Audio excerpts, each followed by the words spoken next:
اللهم صل وسلم بارك على سيدنا شفيعنا حبيبنا نبينا مولانا محمد بارك وسلم. الحمد لله نحمده ونستعينه ونستغفره ونؤمن به ونتوكل عليه ونعوذ بالله من شرور أنفسنا ومن سيئات أعمالنا. من يهده الله فلا مضل له ومن يضلله فلا هادي له. ونشهد أن لا إله إلا الله وحده لا شريك له. ونشهد أن سيدنا وسندنا مولانا محمدا عبده ورسوله. أما بعد فأعوذ بالله من الشيطان الرجيم. بسم الله الرحمن الرحيم. يا أيها الرسل كلوا من الطيبات واعملوا صالحا. وقال رسول الله صلى الله عليه وسلم: من أكل طيبا ومن عمل في سنة، أو كما قال عليه الصلاة والسلام: رب اشرح لي صدري ويسر لي أمري واحلل عقدة من لساني يفقه قولي. اللهم صل على سيدنا محمد وعلى آل سيدنا محمد بارك وسلم في كلام أولنا. اللهم صل على سيدنا محمد وعلى آل سيدنا محمد بارك وسلم في أوسط كلامنا. اللهم صل على سيدنا محمد وعلى آل سيدنا محمد بارك وسلم فی آخر کلامنا. بزرگان محترم و معزز سامعین کرام، اللہ جل جلالہ عم نوالہ کا احسان کرم فضل ہوا کہ اللہ تبارک و تعالیٰ نے ہم سب کو اپنے گھر تک آنے کی توفیق نصیب فرمائی اور کچھ دین کی باتیں کہنے اور سننے کی توفیق و سعادت نصیب فرمائی. درود و سلام نازل ہو آقا مدنی تاجدار مدینہ احمد مجتبی محمد مصطفیٰ وجہ کائنات محسن انسانیت سرور کونین فخر دو عالم امام الانبیاء خاتم الانبیاء رحمت للعالمین کالی کملی والے آقا محمد عربی صلی اللہ علیہ وسلم کے ذات عالی پر. بزرگوں دوستو، اللہ تبارک و تعالیٰ نے دنیا میں ہم سب کو زندگی گزارنے کا ایک مقصد دے کر بھیجا ہے کہ ہم زندگی کیسے گزاریں اور پھر اس زندگی کو بنائیں. دنیا ٹائم پاس کی جگہ نہیں ہے، بلکہ دنیا اللہ کے احکامات کو پوری کرنے کی جگہ، حضور اکرم صلی اللہ علیہ وسلم کے طریقوں کے ساتھ زندگی گزارنے کا نام ہے، جس کی بنیاد پر دو انعامات کہ جس مسلمان اور مومن کی زندگی ان دو چیزوں پر آئے گی، ایک طرف اللہ کا حکم، دوسری طرف حضرت رسول اکرم صلی اللہ علیہ وسلم کی سنت کی اتباع، آپ کی پیروی. یہ دو چیزیں جن کی زندگی میں آئیں گے تو دو انعامات اللہ پاک کی طرف سے ملیں گے۔ ایک انعام دنیا میں ملے گا، فَلَنُحْيِيَنَّهُ حَيَاةً طَيِّبَةً، کہ ضرور بضرور اسے دنیا کی زندگی بہترین زندگی ملے گی، اور پھر ان اعمال کے صدقے میں، ان اعمال کے بدلے میں اللہ پاک آخرت کی لامحدود کبھی ختم نہ ہونے والی زندگی، جس کی ابتدا موت پر شروع ہوتی ہے اور پھر دوستو جس کی انتہا نہیں، خالدین فیہا ابدا، ہمیشہ ہمیشہ کی وہ زندگی، ابد الآباد زندگی، انلمیٹیڈ زندگی، و آخرت کی زندگی۔ فرمایا اس کا بننا اور بگڑنا اسی دنیا کی زندگی پر منحصر ہے۔ تو بہرحال میرے بزرگوں، دو چیزوں کی پابندی پر اللہ پاک کی طرف سے دنیا کا بھی انعام ہے، آخرت کا بھی انعام ہے۔ چنانچہ سرکار دو عالم صلی اللہ علیہ وسلم نے حدیث مبارکہ میں فرمایا، ترمذی شریف کی حدیث ہے کہ 3 عمل جن کی زندگی میں آ جائیں گے اللہ پاک انہیں جنت میں داخل کر دیں گے۔ من اکل طیبا وفی عمل سنت، کہ پہلی چیز فرمایا کہ حلال کے کھانے والے، اور دوسری چیز فرمایا زندگی سنتوں کے ساتھ ہو، وَعَمِنَ النَّاسِ بَوَائِقَهُ، اور تیسری چیز فرمایا کہ لوگوں کو اس کے شر سے امن نصیب ہو، یعنی اس کی زندگی سے دوسروں کو خیر پہنچے، شر، برائی اور نقصان نہ پہنچے۔ 3 عمل ماشاءاللہ جن کی زندگی میں آ جائیں گے، من اکل طیبا وفی عمل سنت، اور پھر تیسری چیز فرمایا کہ وَأَمِنَ النَّاسِ بَوَائِقَهُ دَخَلَ الْجَنَّةِ، کہ لوگ اس کے شر سے محفوظ رہیں تو وہ جنت میں داخل ہو گیا۔ اللہ کرے کہ اللہ پاک ہم سب کو ان تینوں عملوں پر زندگی گزارنے کی توفیق و سعادت نصیب فرمائے۔ پہلی چیز حضور اکرم صلی اللہ علیہ وسلم نے ارشاد فرمایا، من اکل طیبا، کہ زندگی میں حلال اور پاکیزہ غذا کھائے۔ اور پھر دوستو یہ اتنی اہم چیز ہے کہ اللہ تبارک و تعالیٰ نے نبیوں اور رسولوں کی جماعت سے کہا، یا ایھا الرسل کلوا من الطیبات واعملوا صالحا، اے نبیوں اور رسولوں کی جماعت حلال اور پاکیزہ چیزیں کھاؤ، واعملوا صالحا، اور پھر اعمال صالحہ کرو۔ علماء نے لکھا ہے کہ اس کا تعلق ہے آپس میں، اس کا جوڑ ہے کہ آدمی حلال اور پاکیزہ چیز کھائے گا تو پھر اس کی برکت سے اعمال خیر کی توفیق ہوگی۔ ورنہ روایتوں میں آتا ہے کہ جس کسی نے ایک لقمہ حرام کا کھا لیا 40 دن اس کی عبادت قابل قبول نہیں ہوگی۔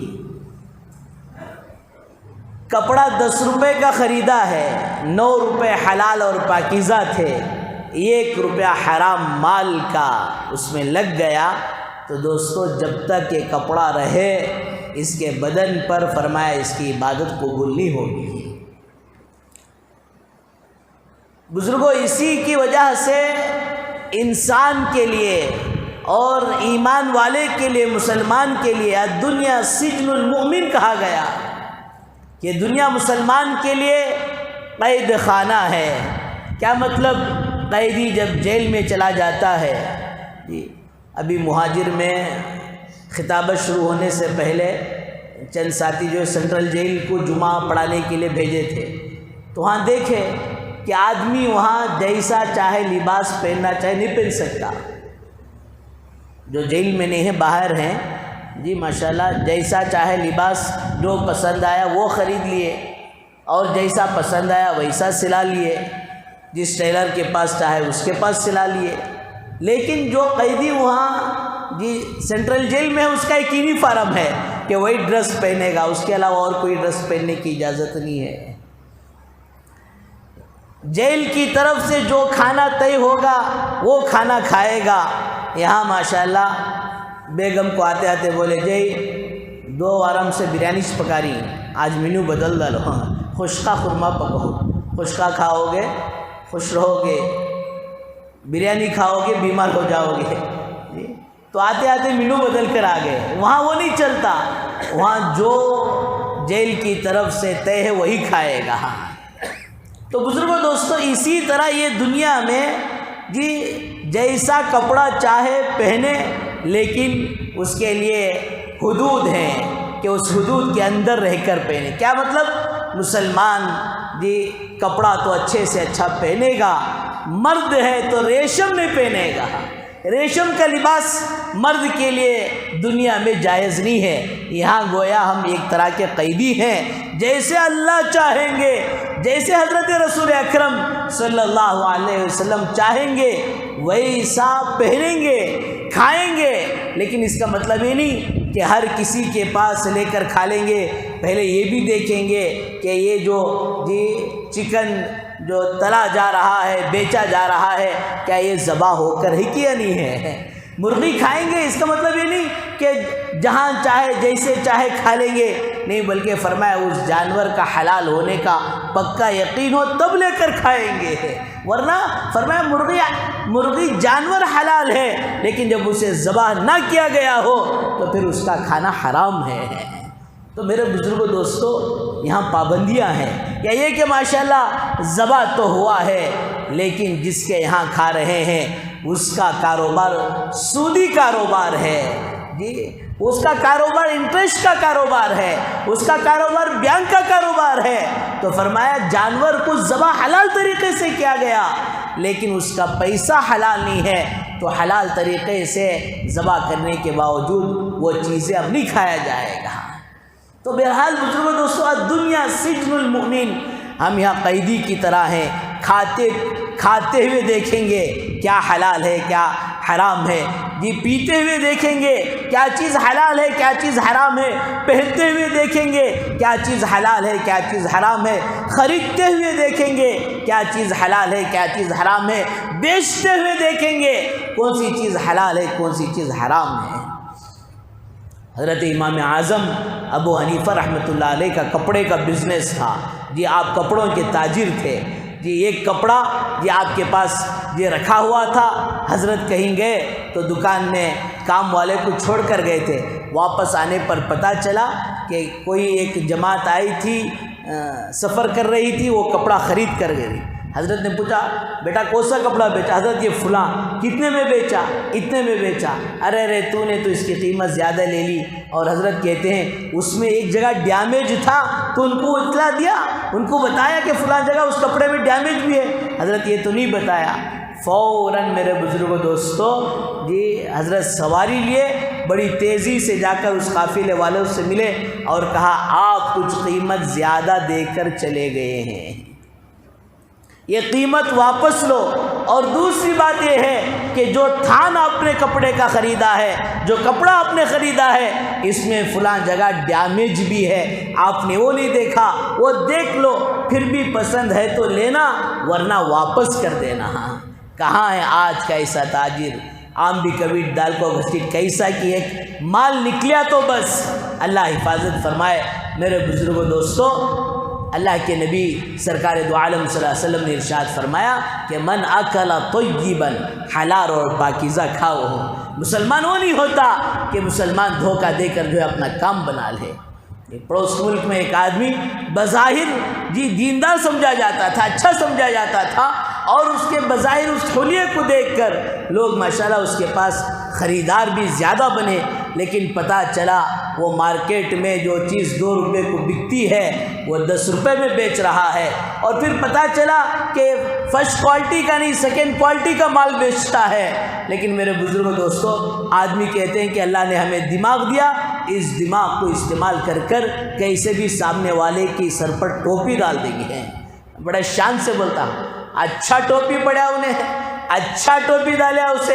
فرمایا جس دماغ کو استعمال کر کر دھوکہ بازی سے آج کام لے رہے ہو, کسی کی زمین کو ہڑپ رہے ہو, کسی کو ڈبا رہے ہو, اللہ کی ذات ان بطش ربک لشدید, اللہ جب پکڑنے پہ آتے ہیں تو بڑا سخت پکڑتے ہیں. پھر اسی دماغ کو اللہ پاک کینسر کی بیماری میں مبتلا کر سکتے ہیں. تو بیچارہ وہ کینسر کی بیماری میں مبتلا ہوا, لا علاج ہوتا گیا, مال سارے کا سارا ہول سیل میں بیچ دیا گیا, قرضہ لیا گیا, اور فرمایا سب کچھ ہونے کے باوجود 40 سال کی عمر میں 4 بچوں کو چھوڑ کر بچوں کے سروں پر قرض کا بوجھ ڈال کر دنیا سے مر کر چلا گیا. تو میرے بزرگوں دوستو, سرکار دو عالم صلی اللہ علیہ وسلم نے ارشاد فرمایا من اکل طیبا, حلال اور پاکیزہ چیزیں کھائے. ہر موقع پر جی آپ کسی کو دعوت دیں تو آپ کے اندر جتنی طاقت ہے اتنی طاقت کے بقدر دعوت کرو. دعوت کا معنی یہ نہیں کہ مرغ و مسلم پکے, اچھے اچھے ویرائٹی چیزیں بنے, اور فرمایا زیادہ سے زیادہ بنے.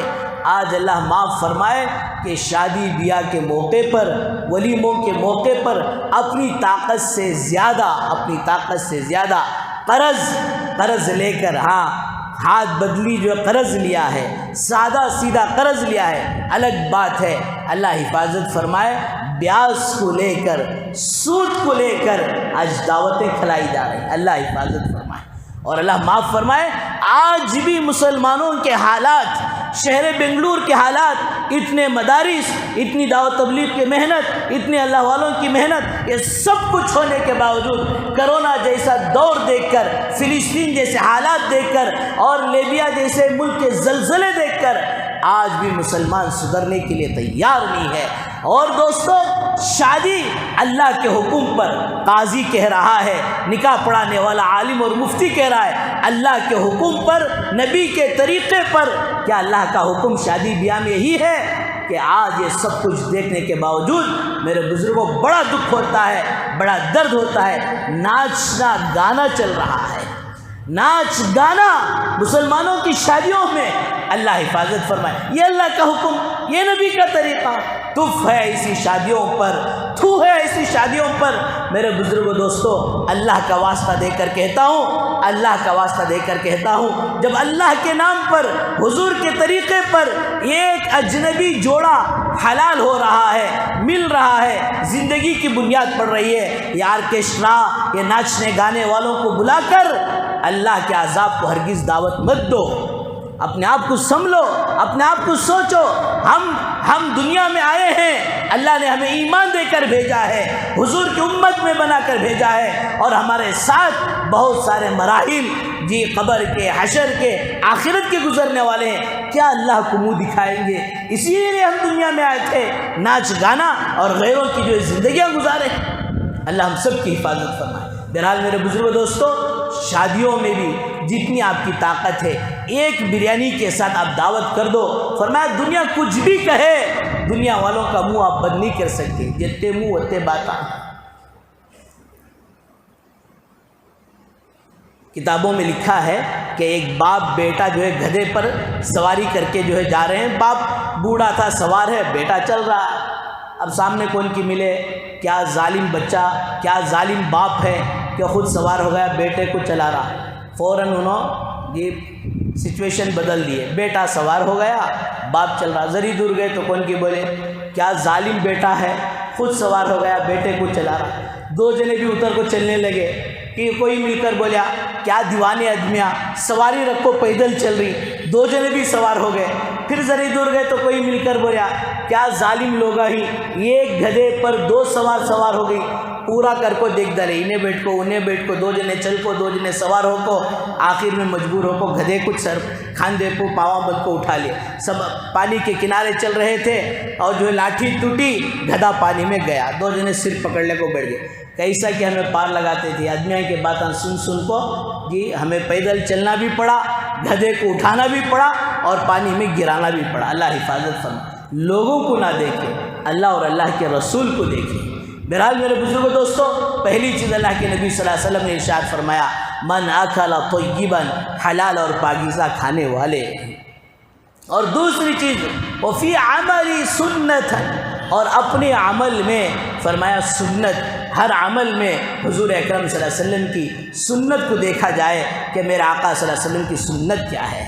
حضرات صحابہ کرام رضی اللہ عنہ اجمعین سنتوں کو تلاش کر کر سنتوں کے مطابق زندگی گزارنے کی بھرپور ان کی کوشش ہوتی، اور آج کا مسلمان سنت کو معمولی سمجھ کر چھوڑ دیتا ہے۔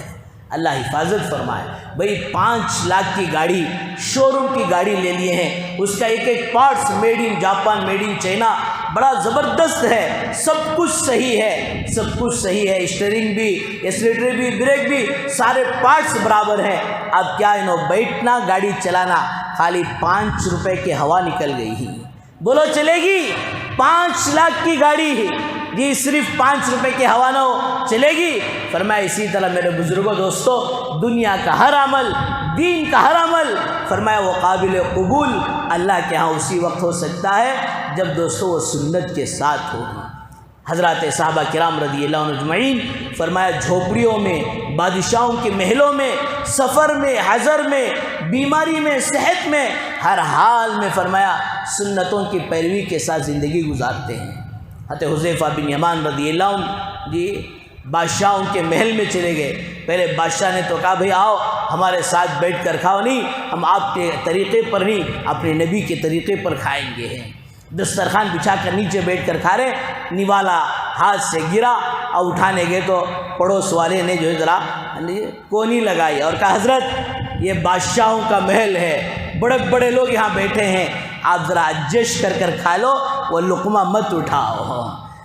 گرا ہوا لقمہ اٹھا کر آدمی اسے صاف کر کر کھانا یہ سنت ہے۔ اور فرمایا اس سے جو ہے تکبر دور ہوتا ہے، دسترخوان پر سے گرا ہوا لقمہ اٹھا لینا جی، اور پتہ نہیں وہ کون سے دانے میں اللہ نے کیا خیر رکھا ہے، اٹھانے کا حکم ہے، اب انہوں بولی ذرا ایڈجسٹ کر لیو، اور اللہ حفاظت فرمائے آج پوری زندگی ایڈجسٹمنٹ پر چل رہی ہے۔ تو انہوں نے کہا ارے اتترک سنت حبیبی لہؤلاء الحمقاء، ارے ان دنیاوی بیوقوفوں کی وجہ سے میں اپنے محبوب صلی اللہ علیہ وسلم کی سنت کو چھوڑ دوں۔ آج میرے بزرگوں ہم اپنی زندگی میں غور کریں کہ ہم نے کتنی سنتیں لباس کے اعتبار سے اور فرمایا جو ہے دوسری بہت ساری سنتوں کو بغیر کسی کوئی پریشانی کے اللہ حفاظت فرمائے چھوڑ کر زندگی گزار رہے ہیں۔ حضرت رشید احمد گنگوئی رحمۃ اللہ علیہ مسجد میں درس دے رہے ہیں، باہر نکلے اور باہر جو ہے یہ چپل رکھے ہوئے تھے۔ اب مسجد سے بایاں پیر نکال کر دوستوں جانا یہ سنت ہے، اور جوتے میں چپل میں دایاں پیر رائٹ پیر رکھنا سنت ہے۔ اب مسئلہ آیا بایاں پیر اگر مسجد سے نہیں نکالیں گے تو سنت کے خلاف، اور پھر دایاں پیر نکال کر چپل میں رکھنے جائیں گے تو ایک سنت چھوٹ رہی ہے۔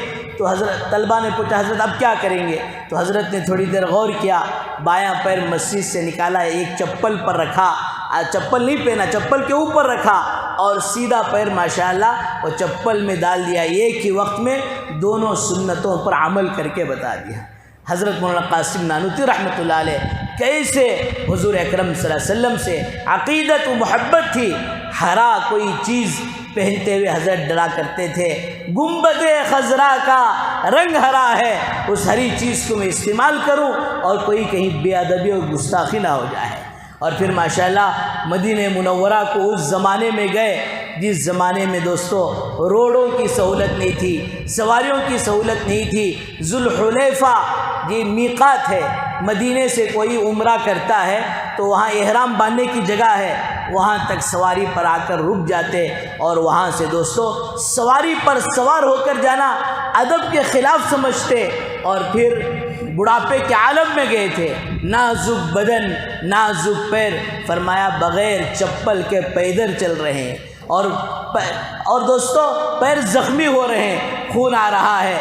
ساتھی کہہ رہے ہیں حضرت آپ کمزور ہیں، آپ یہ کیا کر رہے ہیں؟ نہیں میرا دل گوارا نہیں کرتا، پتہ نہیں اس پورے مدینے شہر میں کہاں کہاں میرے آقا صلی اللہ علیہ وسلم کی قدم مبارک پڑے ہوں، وہاں میں چپل کے ساتھ قدم ڈالوں، یہ مجھے گوارا نہیں ہے، اس لیے میں بغیر چپل کے چلا کر ہوں۔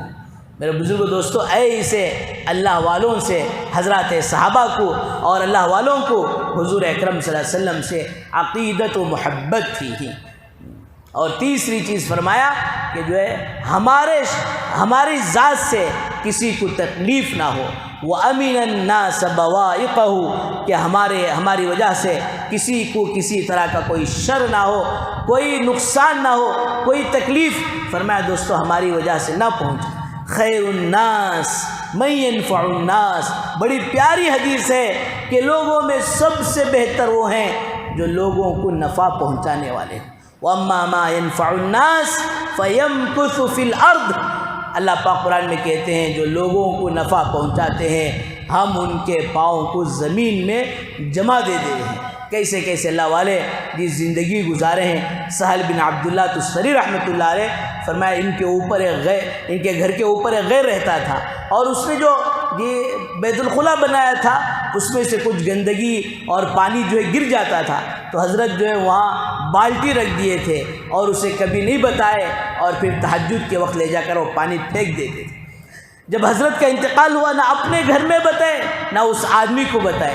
جب حضرت کا انتقال کا وقت قریب آیا، بیمار پڑے، تو اس پڑوسی کو بلا کر، اوپر والے پڑوسی کو بلا کر حضرت نے یہ بات بتائی کہ بھائی دیکھ، آج تک کا معاملہ تھا، لیکیج تھا، پانی گر رہا تھا، اور اس پانی کو یہ گندے پانی کو میں لے جا کر پھینک دیا کرتا تھا۔ اب میرے انتقال کے بعد کہیں میرے بچے تجھے کوئی برا بھلا نہ کہہ دے، تیرے ساتھ کوئی زیادتی نہ کر دے، زبان کوئی سخت استعمال نہ کر دے، تو میرا پڑوسی ہے۔ پڑوسی کے بڑے حقوق ہماری شریعت نے، ہمارا دین نے اور ہمارا اسلام نے، ہمارے نبی نے بتائے ہیں، اس لیے بھائی اس کا کوئی تو انتظام کر لے تاکہ میرے جانے کے بعد تجھے کسی طرح کی کوئی تکلیف نہ ہو۔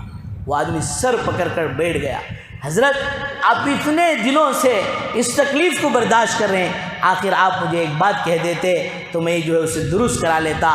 اور اس نے کہا آپ کے اسلام میں اتنی وسعت ہے، آپ کے اسلام میں، آپ کے دین و شریعت میں اتنی گہری بات ہے کہ یہ غیر پڑوسی کا بھی خیال رکھے۔